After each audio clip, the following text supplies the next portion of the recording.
रोज की तरह आज भी साफ सफाई कर रहे थे। और फिर ओए मानसी, तुझे भूख प्यास नहीं लगती? सुबह 8 बजे से काम करिए तू, अब देख 12 बज गए। एक काम कर, ये नींबू पानी पी ले। नहीं साहब, ये आपके लिए है। अगर तू हेल्दी रहेगी तभी तो हमारा घर चमकता रहेगा ना। ले ले ले।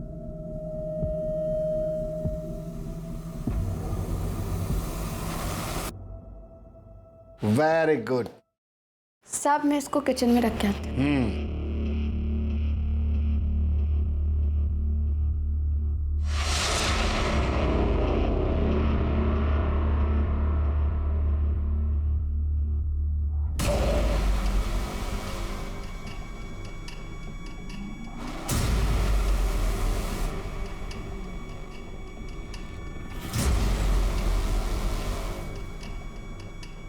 और फिर जब हमें होश आया तब हमारे शरीर पर कपड़ा नहीं था।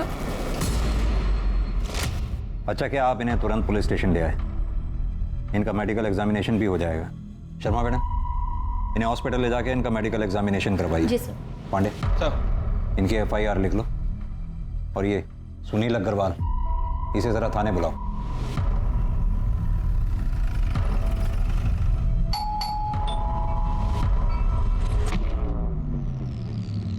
कौन आया है?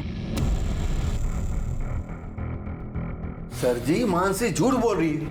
आप ही सोचिए, मैं भला अपनी मेड का रेप करूंगा, वो भी इस उम्र में? Sir ji, I am 62 year old. मुझे ये बताने में जरा भी शर्म नहीं कि मुझ में अब वो पावर नहीं बचा। अगर आपको यकीन नहीं है तो मेरी वाइफ से पूछ लो। सर ये एकदम सच बोल रहे हैं। देखिए, कौन सच बोल रहा है कौन झूठ, ये मेडिकल एग्जामिनेशन के बाद पता चलेगा। अरे अग्रवाल जी, आपको हमारे साथ चलना होगा। अरे अरे, ये क्या जबरदस्ती है? मिस्टर सुनील अग्रवाल और मानसी, आप दोनों की मेडिकल रिपोर्ट इस वक्त मेरे सामने है। मानसी की मेडिकल रिपोर्ट में साफ साफ लिखा है कि मानसी पहले से ही सेक्सुअली एक्टिव है। डॉक्टर्स का मानना है कि मानसी के प्राइवेट पार्ट्स में किसी भी तरह के सीमेन के कोई ट्रेसेस नहीं मिले। जहां तक मिस्टर सुनील अग्रवाल का सवाल है, उनकी मेडिकल रिपोर्ट के मुताबिक डॉक्टर्स का मानना है कि वो पेनिट्रेटिव सेक्स करने की क्षमता खो चुके हैं, यानी कि मेडिकली वो किसी का रेप नहीं कर सकते। सर, मैंने तो पहले ही कहा था कि आजकल की मेड ऐसी होती है, मोटी पार्टी देखी नहीं कि पैसे अट्ठे के चक्कर में रेप तक के झूठे इल्जाम लगा देती है। क्या मतलब है आपका? मेरी बहन झूठ बोलेगी? हाँ, मेरे पति कभी किसी का रेप नहीं कर सकते। और ये इसे तो वो बेटी की तरह मानते हैं। झूठ बोल रहे हैं ये दोनों मिलके। सर, एक लड़की के लिए उसकी इज्जत से बढ़कर कुछ नहीं होता है। तुम्हारी मेडिकल रिपोर्ट में साफ साफ लिखा है कि तुम्हारा रेप हुआ ही नहीं है, बल्कि तुमने पैसे हटने के चक्कर में अपने मालिक मिस्टर सुनील अग्रवाल पर झूठा आरोप लगाया। नहीं सर, ये गलत है। ये झूठ बोल रहा है आदमी। क्या झूठ है क्या सच है अभी पता चल जाएगा। यादव सर, जरा लेकर आओ उसे। Okay sir.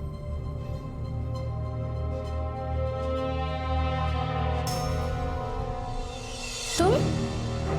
जी हाँ, इसका नाम है मनोज, तुम्हारा बॉयफ्रेंड। अब तुम खुद अपने भाई को बताओ कि मनोज और तुम्हारे बीच में शारीरिक संबंध है या नहीं। बोलो, क्या पूछना है इंस्पेक्टर साहब? संभालिए।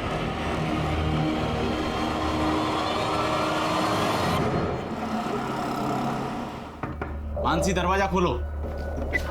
भैया ये सच है, हमारा मनोज के साथ रिश्ता है। पर ये भी सच है कि हमारा बलात्कार हुआ था, लेकिन आपने और पुलिस ने हमारी बात नहीं मानी, हमको ही गुनहगार बता दिया। अब हम नहीं जीना चाहते। आपकी बहन मानसी।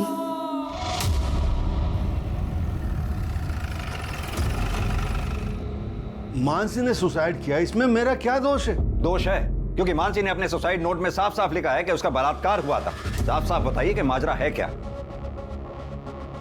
माजरा कुछ भी तो नहीं सर। माजरा क्या हो सकता है? मतलब सर, ले आओ।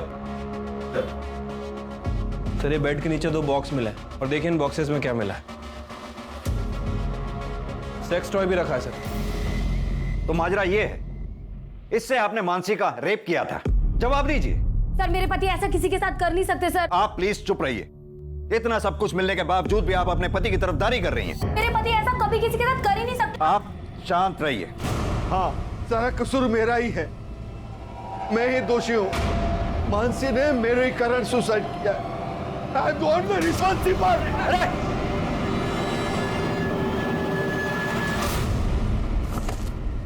सुनील!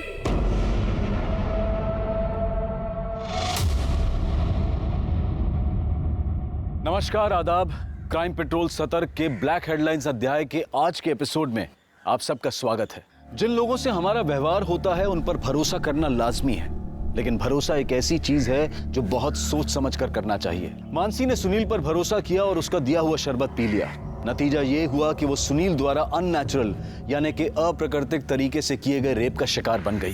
पुलिस को सुनील के घर पर वो 2 बैग मिलने पर सुसाइड करना इस बात को साबित करता था। ये एक अजीब केस था जहां पर पीड़ित और प्रताड़ित दोनों ने ही आत्महत्या कर ली थी। पुलिस के केस क्लोज करने के बाद भी ये मामला तकरीबन 1 महीने तक मीडिया में चर्चा और वाद विवाद का विषय बना रहा। शहर के समाज सुधारकों के एक खेमे ने सुनील अग्रवाल और मानसी गोस्वामी की आत्महत्या के लिए पुलिस को दोषी ठहराया, जिसे पुलिस महकमे ने बेबुनियाद बता दिया। इतने हो हल्ले और हंगामे के बाद ये केस यहां बंद हो चुका था, लेकिन क्या वाकई में ये इस केस का अंत था या फिर ये एक बड़े केस का एक छोटा सा हिस्सा था?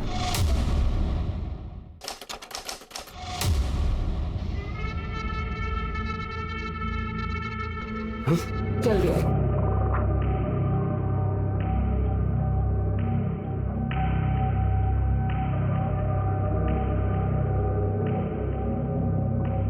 वृंदा, वृंदा,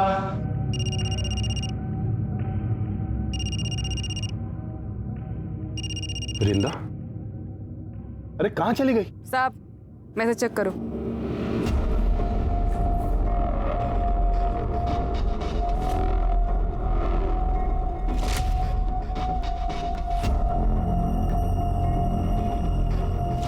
वीडियो क्यों बनाया तूने और ये मुझे क्यों भेज रही है तू?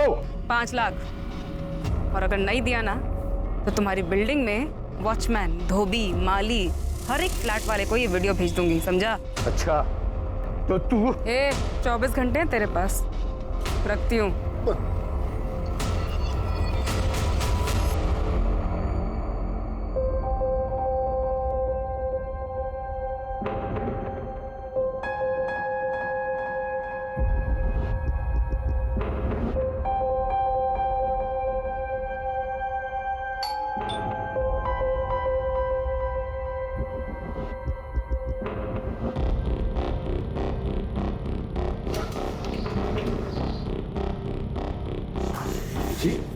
नमस्ते। नमस्ते।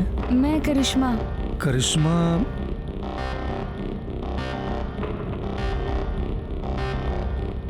ओ हाँ हाँ करिश्मा, आ जाओ आओ, अंदर आओ बेटा। अरे खुशी, वो डोमेस्टिक हेल्प आ गई है करिश्मा, आओ बैठो बैठो।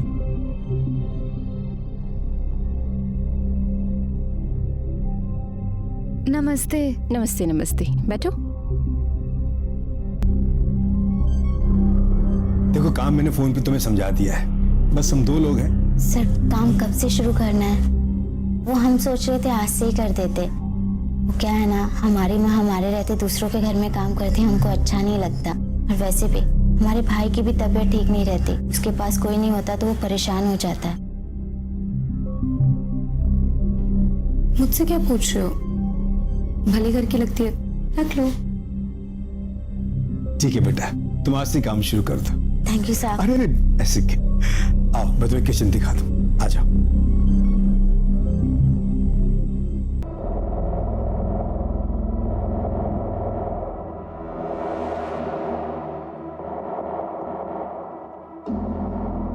क्या बात है साहब, जल्दी इंतजाम कर लिए पैसे का। लो।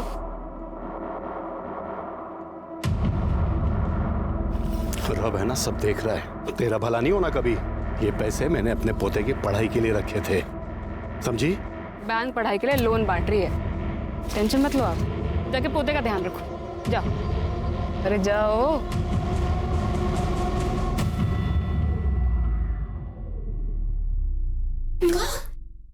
क्या हुआ रे?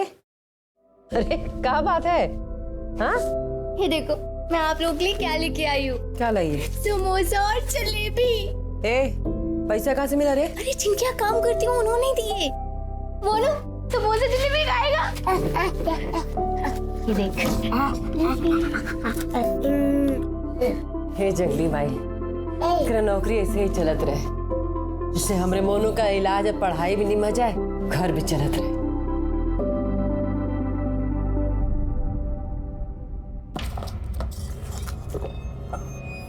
बस इतने? बाकी के पैसे का? इतने ही मिले। मामा से होशियारी है, बाकी के पैसे दे लो। इतने ही मिले मामा। मुझे पता है पैसे का। हाँ मामा इतने ही मामा। अच्छा दे रही हूँ।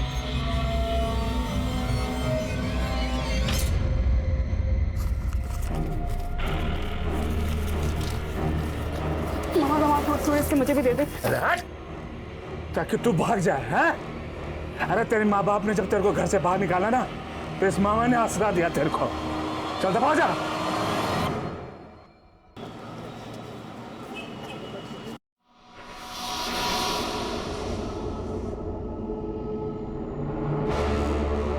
हाँ बस निकल रही हूँ मैं। आई। Okay bye. सुनो, कैसी लग रही हूँ मैं? बहुत अच्छी, हमेशा की तरह। ठीक है, मैं डॉली की किटी पार्टी में जा रही हूँ और मुझे आने में लेट हो जाएगा। हाँ बाय बाय।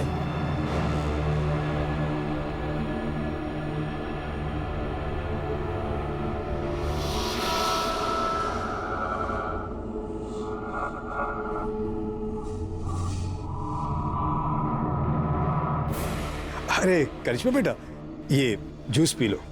नहीं साहब। कितना काम करती हो तुम, इसके पीने से तुम्हें ताकत मिलेगी। लो बेटा लो। अरे लो, पियो। शाबाश।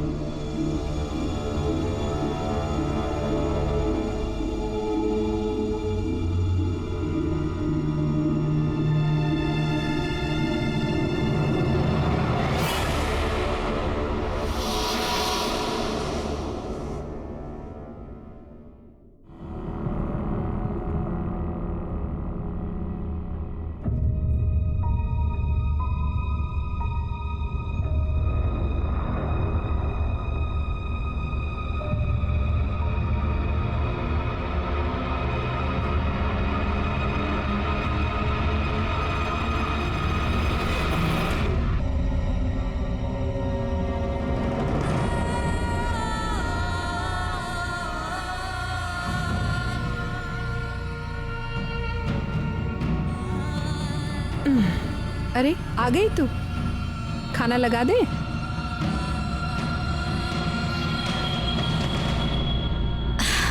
करिश्मा,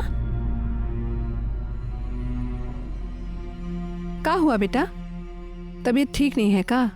चाय पिएगी? चाय बना दे। हाँ, हमारा कुछ भी खाने पीने का मन नहीं, हम कल से नौकरी पे नहीं जाएंगे। उन लोगों ने डांट दिया का? देख बेटा, अब जो लोग इतना सामान पैसा सब दे रहे हैं, अगर कभी कोई चार बात बोल दे ना, दिल पे मत लगा। देख, तू नौकरी छोड़ देगी तो फिर मोनू का क्या होगा? फिर जल्दी इतना अच्छा काम नहीं मिलता है बेटा। ये हमारी बात मानना, जो भी उन लोग कहे सब अनसुना कर दे, फिर ये सब ठीक हो जाएगा। तो काम पे नहीं जाएगी तो घर कैसे चलेगा रे?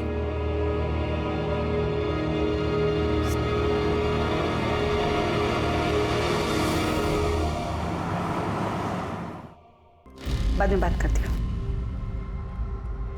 बिल्कुल सही समय पे आई हूँ।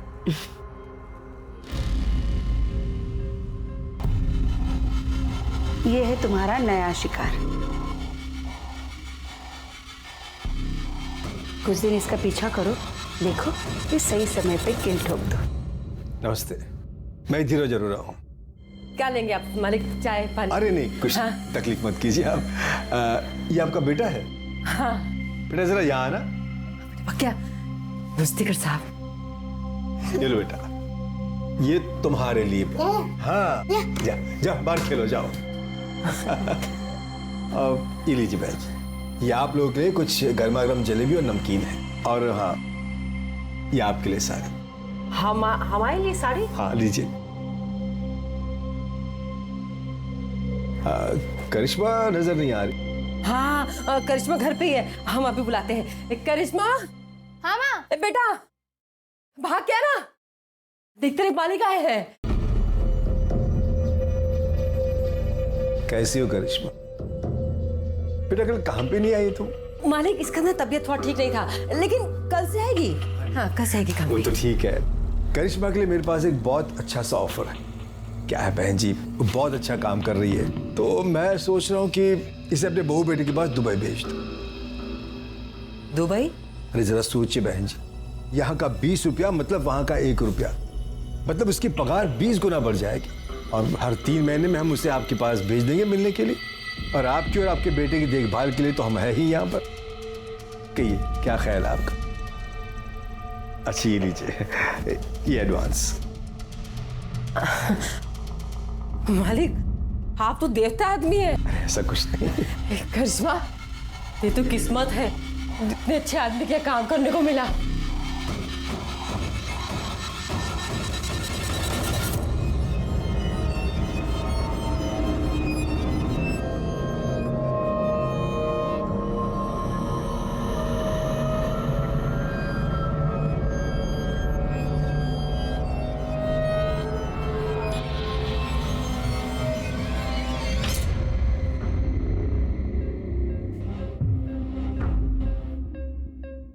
खुशी अग्रवाल जो दूसरी शादी के बाद अब खुशी अरोड़ा बन चुकी थी, उसका ये पति भी दरिंदा था। ये सिर्फ एक कोइंसिडेंस था या फिर इसके पीछे भी कोई और रहस्य था? धीरज 3 हफ्तों तक लगातार गाजियाबाद में करिश्मा का शारीरिक शोषण करता रहा और करिश्मा की मां वैशाली ये समझती रही कि करिश्मा दुबई में अपने परिवार को पालने के लिए नौकरी कर रही है। ऐसे में करिश्मा के शोषण का सिलसिला कब खत्म हुआ? खुशी और वैशाली को करिश्मा के साथ हो रहे अत्याचार का पता चला भी या फिर नहीं?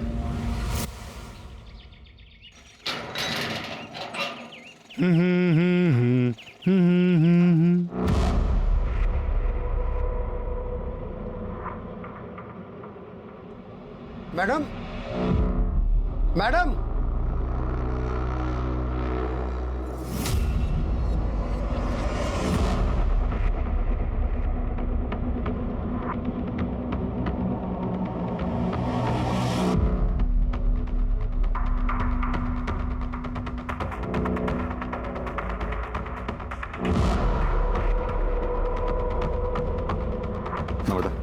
चेक करो, देखो आप। सर ये देखिए, यहाँ काफी स्वेलिंग है, हो सकता है जोर से वार किया हो सकता है मौत इंटरनल इंजरी की वजह से हुई हो। और देखो अच्छी तरह से सर। टेरेस और बिल्डिंग के आसपास अच्छी तरह से छानबीन करवाओ, देखो कुछ मिलता है क्या। अगर कातिल ने कत्ल यहाँ किया है तो हो सकता है मर्डर वेपन यहीं कहीं उछाल के फेंका हो। सर आप लोगों में सबसे पहले किसने देखा भाई? सर मैंने। आपने बॉडी के आसपास कुछ देखा? नहीं सर, कुछ नहीं। आप लोगों में से कोई इसे पहचानता है क्या? नहीं सर। नमस्ते सर, मैं सोसाइटी का सेक्रेटरी हूँ। मैंने इन सबसे बात कर लिया, मगर हम में से किसी ने इस लड़की को इस सोसाइटी में कभी नहीं देखा। एक बात बताइए, आपके सोसाइटी में सीसीटीवी काम कर रहे हैं? हाँ जी सर। हमें पिछले 2-3 दिन के सीसीटीवी फुटेज चाहिए होगी। मिल जाएंगे सर।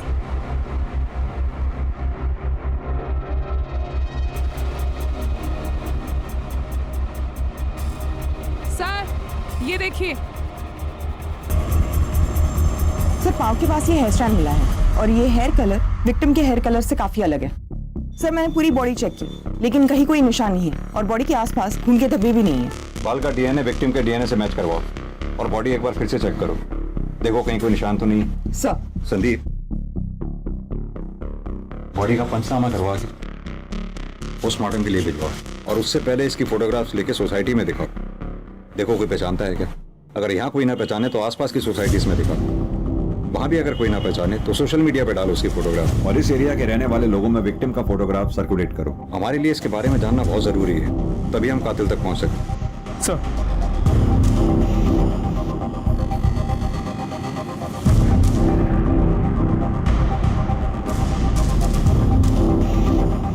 आप दोनों इसे पहचानते हो? नहीं।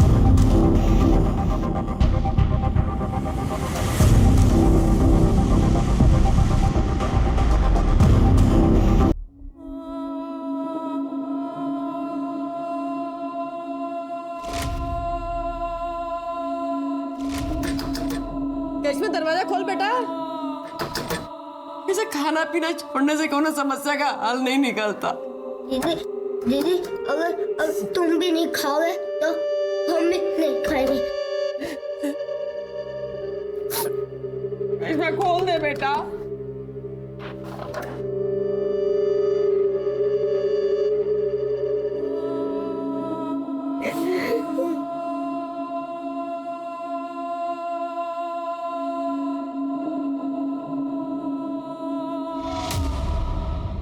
सर उस अनआइडेंटिफाइड बॉडी की पोस्टमार्टम रिपोर्ट।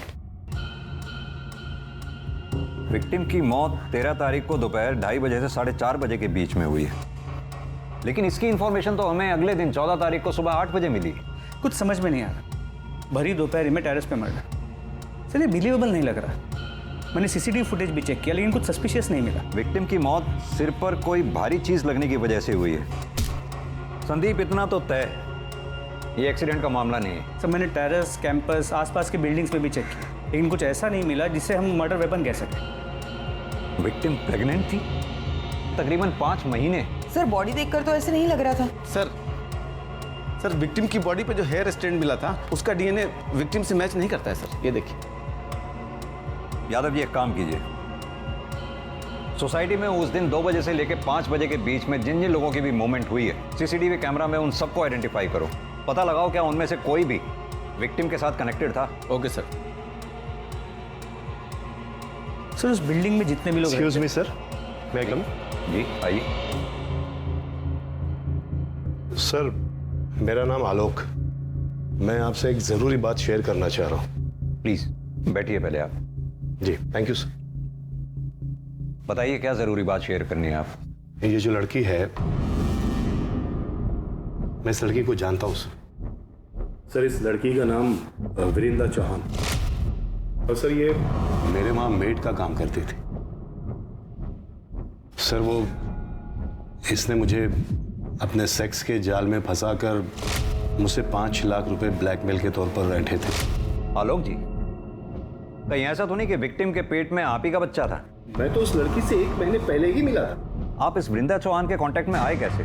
मेरे घर के लिए एक मेड की जरूरत थी तो मैंने मेड एजेंसी वालों को फोन किया। सहेली नाम की एक मेड एजेंसी थी, उन्होंने मेरा नंबर ये विरिंदा चौहान को दिया था। आप अपना कांटेक्ट नंबर? जी। वृंदा चौहान का कांटेक्ट नंबर और वो जो एजेंसी का नाम बताया आपने, इसका कांटेक्ट नंबर नम्रता को लिखवा दीजिए। नम्रता जी सर, नंबर ले लो जी। आप जा सकते हैं। सर ये आलोक खुद होके आया तो है लेकिन इसकी हर बात पे हम विश्वास नहीं कर सकते। कहते तुम सही रहे हो संदीप। ये वृंदा चौहान के कॉल रिकॉर्ड्स और उसके लोकेशन रिकॉर्ड्स निकलवाओ और जिस एजेंसी के बारे में ये आलोक बता रहे थे, सहेली, वहां जाकर वृंदा चौहान के बारे में पता करो। सर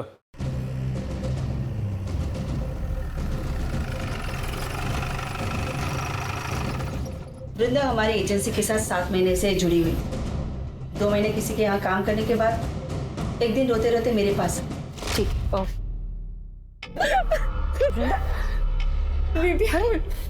इतनी चोट कैसे लगी तुझे?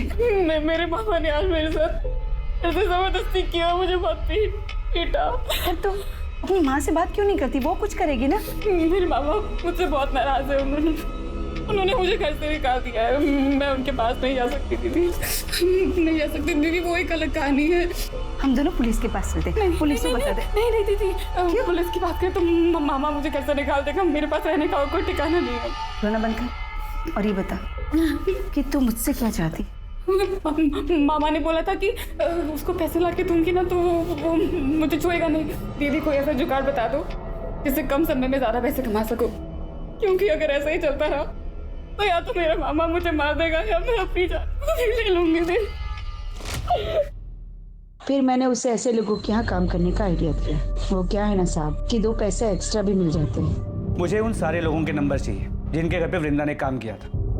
हो सकता है उन्हीं में से कोई वृंदा के होने वाले बच्चे का बाप हो और उन्हीं में से किसी ने उसे मारा हो। क्या वृंदा प्रेग्नेंट थी? जी, पोस्टमार्टम रिपोर्ट के हिसाब से वृंदा के पेट में 5 महीने का बच्चा था। सर तो ये जरूर उसके मामा का काम है।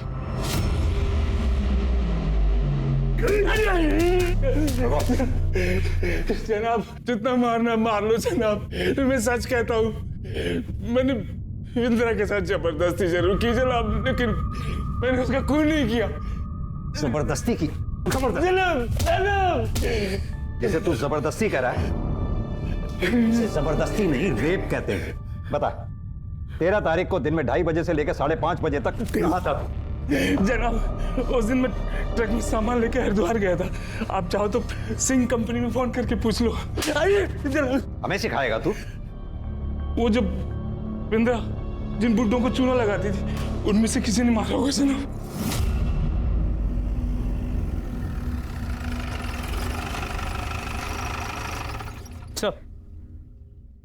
जिन जिन सीनियर सिटीजन्स के यहाँ पे वृंदा ने काम किया था, उन सब ने बयान देने से मना कर दिया। लेकिन संदीप, वृंदा प्रेग्नेंट थी और जाहिर सी बात है उसके बच्चे का बाप इन्हीं में से कोई एक होगा। सर, इस बारे में भी हमने उनसे पूछा, लेकिन सबका यही कहना है कि वो लोग प्रोटेक्शन यूज करते थे। सबसे पहले तो ये वृंदा के मामा अतुल चौहान का डीएनए वृंदा के फीटस से मैच कराओ। अगर उसका डीएनए मैच नहीं होता, फिर बाकी बचे लोगों का डीएनए टेस्ट करवाओ। सर, एक बात और, एजेंसी से मिले नंबर्स में एक नंबर धीरज अरोरा का भी था। इस वृंदा ने कभी धीरज अरोरा के घर पे काम तो नहीं किया, लेकिन फिर उसका अगला टारगेट धीरज ही था। पर हमें वृंदा की बॉडी भी धीरज की बिल्डिंग से ही मिली है। सर, हमने उन दोनों से फिर से पूछताछ की, लेकिन उन्होंने वृंदा को पहचानने से साफ मना कर दिया। मुझे वो 13 तारीख की सीसीटीवी फुटेज दोबारा चेक करनी है। सर, ये देखिए, 3:30 बजे वृंदा चौहान बिल्डिंग में घुसती है। एक मिनट नम्रता, पॉज करना, जूम करना जरा। खुशी अग्रवाल। सर, आप इसे जानते हैं? तुमने इससे पूछताछ की थी? जी सर, इनके हस्बैंड से भी पूछताछ की थी, लेकिन दोनों ने इसे पहचानने से मना कर दिया। हस्बैंड? जी सर, धीरज अरोरा। ये धीरज अरोरा। लेकिन सर, आप उस खुशी को कैसे जानते हैं? संदीप, करीब 1 साल पुरानी बात है।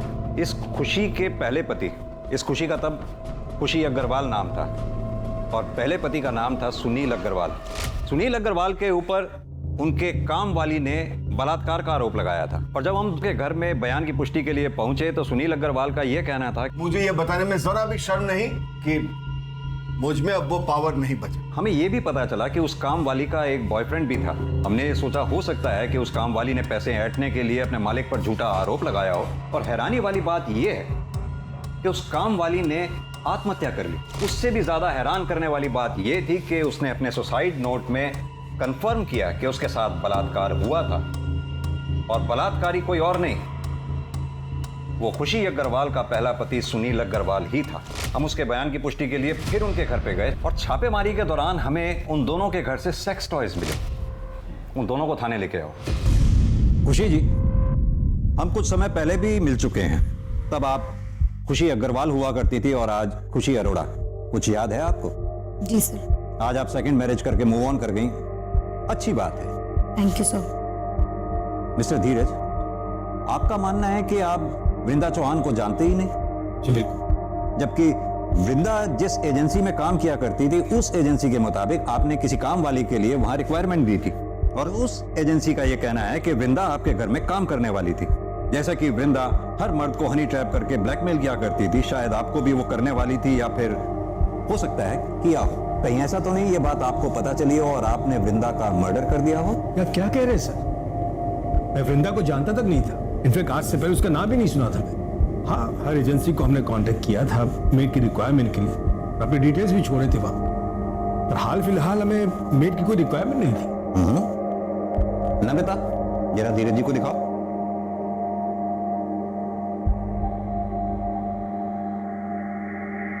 मिस्टर धीरज, कल आप अपने ऑफिस से 4 बजे घर लौट कर आए और फिर आधे घंटे बाद अपने घर से चले गए, जबकि हमने पता किया है कि आप अपने ऑफिस से रोजाना 7 बजे के बाद निकलते हैं। सर, वो मैं अपने कुछ फाइल्स भूल गया था, इंपॉर्टेंट थे, इसलिए पर्सनली लेने आ गया था घर।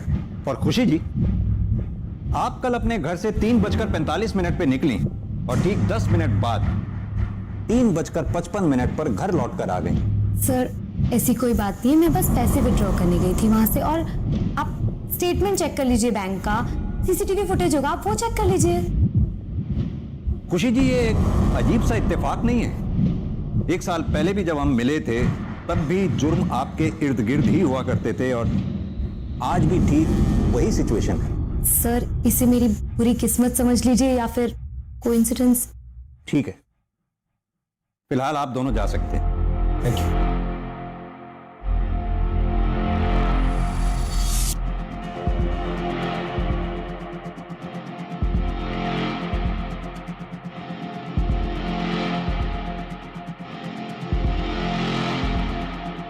संदीप, लगता है खुशी मैडम का हेयर फॉल आजकल कुछ ज्यादा ही हो रहा है।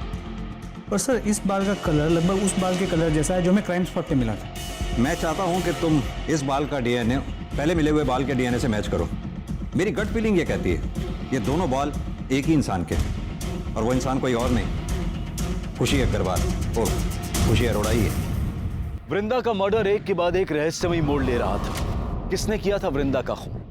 वो सीनियर सिटीजन्स जिनको वृंदा ब्लैकमेल करती थी, या फिर वृंदा का मामा जिसने उसका शारीरिक शोषण किया था, या फिर धीरज अरोड़ा जो वृंदा का अगला टारगेट था। अब इस केस में कुछ ऐसी कड़ियां खुलने वाली थी जो इन सारे रहस्यों पर से एक के बाद एक पर्दा उठाने वाली थी।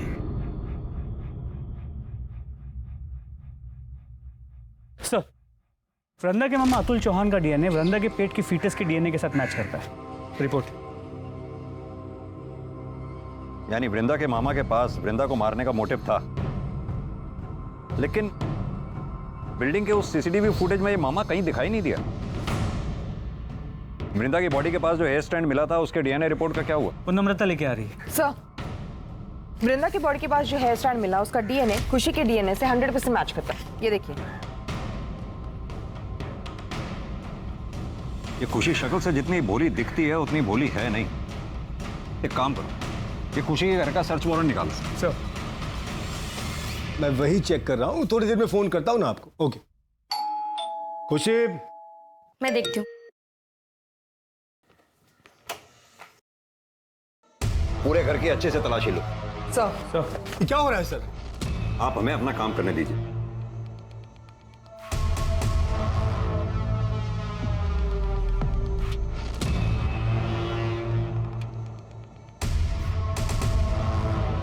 सर, ये देखिए।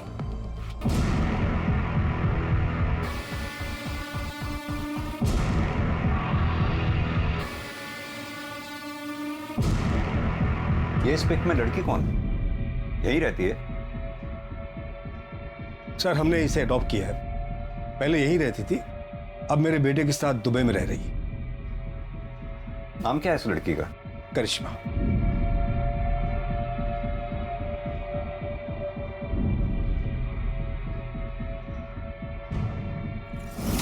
सर, एक मिनट आइए, देखिए क्या मिला है।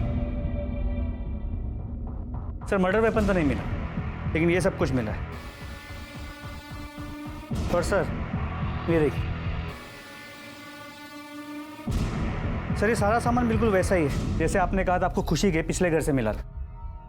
लेकिन वो सामान तो पुलिस ने जब्त कर लिया था। ये सामान आपने नया खरीदा है क्या? मुझे कुछ समझ नहीं आ रहा। मिस्टर धीरज, क्या आपकी भी सेक्स करने की क्षमता चली गई है? नहीं, क्यों? वो क्या है कि 1 साल पहले हमसे बहुत बड़ी एक गलती हो गई थी। मानसी गोस्वामी ने इनके पहले पति सुनील अग्रवाल पर एक आरोप लगाया था, बलात्कार। इनके पति ने गिल्ट में आके आत्महत्या कर ली। केस क्लोज हो गया। लेकिन उस केस का एक मुजरिम आज भी खुलेआम घूम रहा है।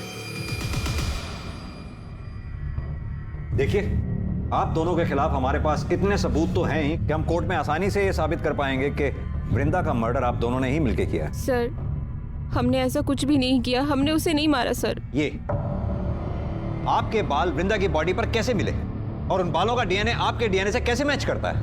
और यही नहीं, वृंदा के लोकेशन रिकॉर्ड वारदात के कुछ रोज पहले तक लगातार धीरज के लोकेशन रिकॉर्ड से कैसे मैच करते हैं? सर, मुझे नहीं पता। ही आप तो चुप ही रहिए मिस्टर धीरज।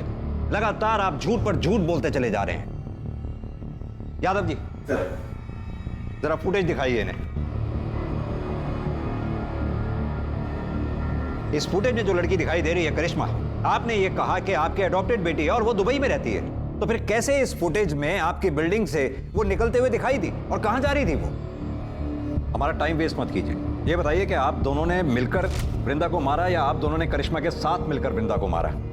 और एक सवाल, करिश्मा के साथ एक चौथी औरत जो आपकी बिल्डिंग से सीसीटीवी फुटेज में निकलती हुई दिखाई दी है, वो चौथी औरत कौन थी और उसका इस मर्डर में क्या रोल था? अरे सुनाई नहीं दे रहा क्या? अभी भी वक्त है, सब सच सच बता दो। नहीं बताना तो वो भी बता दो। कोर्ट पे तो हम साबित कर ही देंगे कि वृंदा का मर्डर आप दोनों ने किया है। कब तक चुपचाप सुनती रहोगी? सच बता दो ना।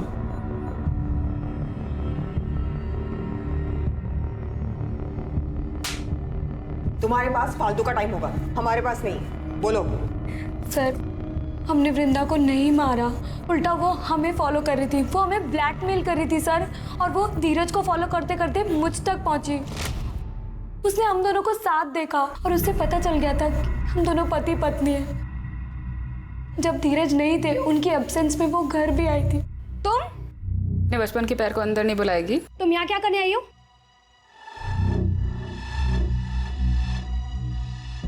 तुझसे इतना प्यार किया था, 9 साल पहले मुझे गांव में अकेला छोड़ा ही था। सारे गांव वालों ने मेरा सर मुंडवा दिया, माँ बाप ने घर से निकाल दिया, अम्मा ने मेरा रेप किया। ये अच्छा है, मेरी जिंदगी खराब करके अय्याशियाँ कर रही है। तो क्या चाहती है? 1 लाख रुपए। किस बात के 1 लाख रुपए? तेरे पति को बताऊं तेरे बारे में? खोलूं तेरी बोल? हवा टाइट हो गई तेरी। कहाँ से लाऊं मैं 1 लाख रुपए? घर पे रखे होते हैं 1 लाख रुपए। बाजू में ATM है और तेरे पास 2-3 अकाउंट तो होंगे ना। तो एक काम कर, सारे अकाउंट से थोड़े थोड़े पैसे निकाल के 1 लाख रुपए दे दो। मौसी तुम्हारे मुंह पर ला करके 1 लाख रुपए।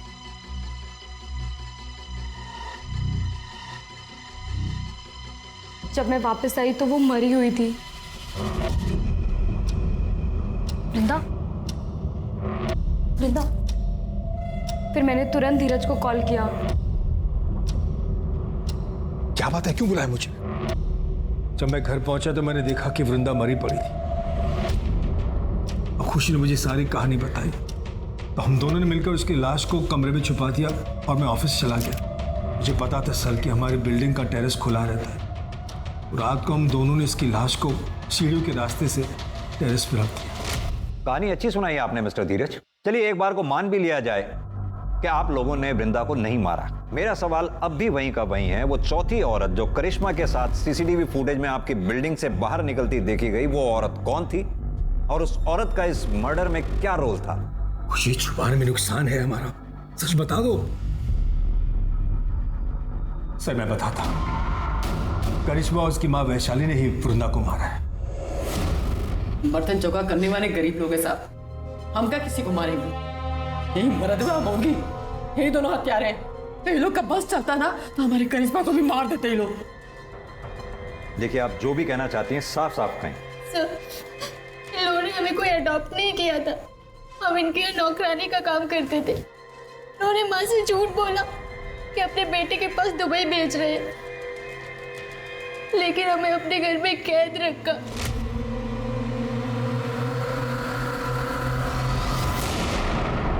और पूरे 21 दिन हमारे साथ जबरदस्ती की।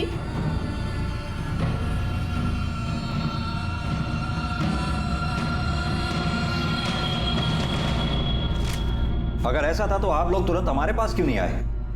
इन दोनों को जेल में डाल देते। पुलिस के पास आती तो बात फैलने का डर था। यानी कि खुशी जी, आपने करिश्मा का तो शारीरिक शोषण किया ही, साथ में मानसी का भी शारीरिक शोषण किया।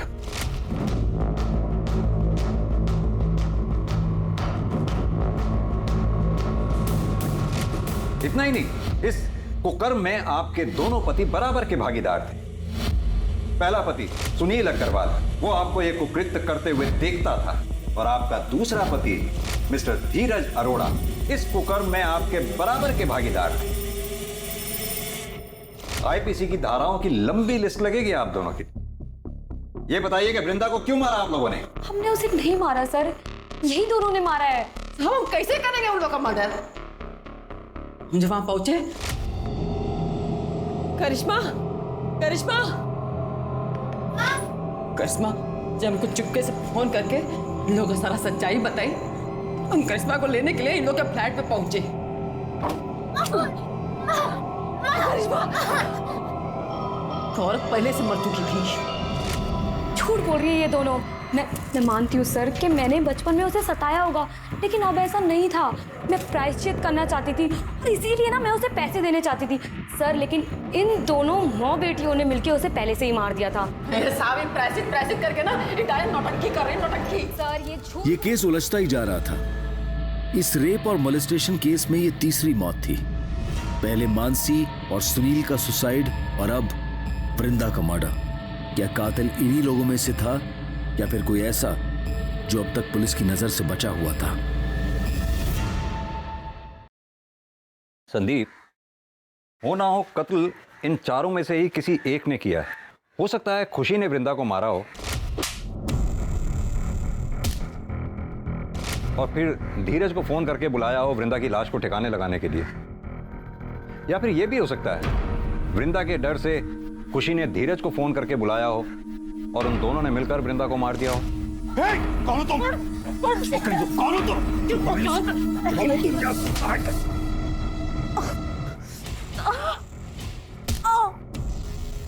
या फिर यह भी हो सकता है कि वैशाली घर में घुसी हो, करिश्मा के साथ भागने लगी हो और इसी दौरान वृंदा बीच में आ गई हो और वृंदा वैशाली के हाथों मारी गई हो।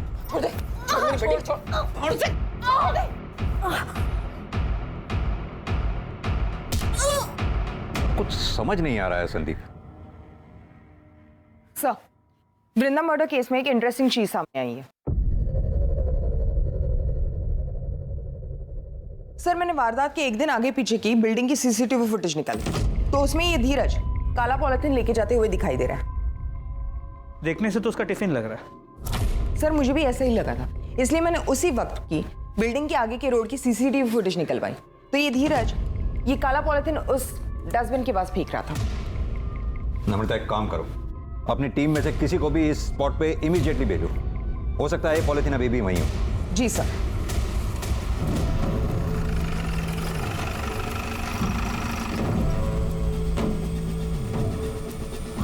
महेश। Yes sir.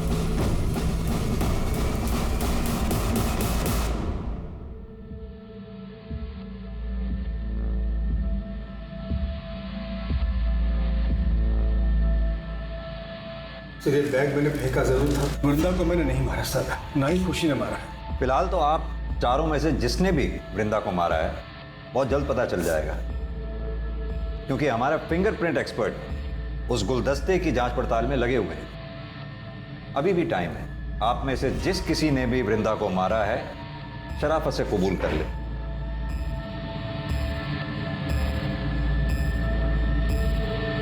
सर, खून हमने किया है। उस दिन फोन रखने के बाद अम्मा का इंतजार कर रहे थे। घर में सर और मैडम दोनों ही नहीं थे। जैसे माँ गेट पे आई हम उनके पास दौड़ के पहुंचे तो मैडम हमारे बीच में आ गई, हमें रोकने लगी। हमने गुलदस्ता उठा के उनके सिर पे दे मारा। कैसे मारा, करके बताओ। सर, वो हमारे सामने आ गई थी हमें रोकने के लिए तो हमने गुलदस्ता उनको ऐसे मार दिया सिर पे, वो वहीं मर गई और हम भाग गए। लेकिन चोट तो वृंदा के सर के पीछे लगी थी। क्यों वैशाली? अरे अब तो मान जाओ, या अपनी बेटी को जेल भेजकर मानोगी? हमसे बहुत बड़ी भूल हो गई सर। हम जैसे ही दरवाजे की घंटी बजाते देखा तो दरवाजा पहले से खुला हुआ था। सोफे पे एक औरत बैठी थी, हमको लगा खुशी मैडम है। हमारी नजर फूलदान पे पड़ी और उसको उठाए उनके सर पे दे मारे।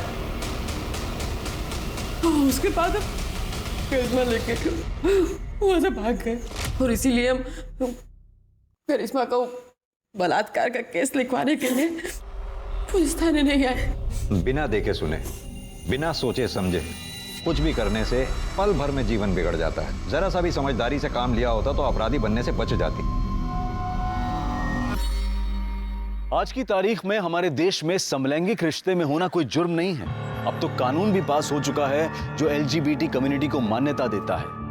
लेकिन अगर कोई भी रिश्ता हवस की आड़ में जोर जबरदस्ती से बनाया जाए तो वो जुर्म है। खुशी की दरिंदगी का शिकार ना सिर्फ मानसी, वृंदा और करिश्मा हुई, बल्कि खुशी की हिरासत के बाद और भी कई लड़कियां सामने आई और इस सीरियल रेप और मोलेस्टेशन के लिए खुशी के साथ साथ उसके पार्टनर्स को भी सजा दी गई। ये केस दर्शाता है कि समाज के दरिंदों की कोई शक्ल नहीं होती, कोई जेंडर नहीं होता। लेकिन ऐसे कई केस रोके जा सकते हैं अगर सही समय पर पुलिस को इसकी सूचना दे दी जाए। हमें बस चौकन्ना और सतर्क रहने की जरूरत है। अब मैं अनूप सोनी आपसे विदा लेता हूं। फिर मुलाकात होगी क्राइम पेट्रोल सतर्क के ब्लैक हेडलाइंस अध्याय में एक और नए केस के साथ। और याद रखें, क्राइम और आपके बीच में सिर्फ इतना फर्क है कि आप कितने सतर्क हैं। सतर्क रहें, सुरक्षित रहें। जय हिंद।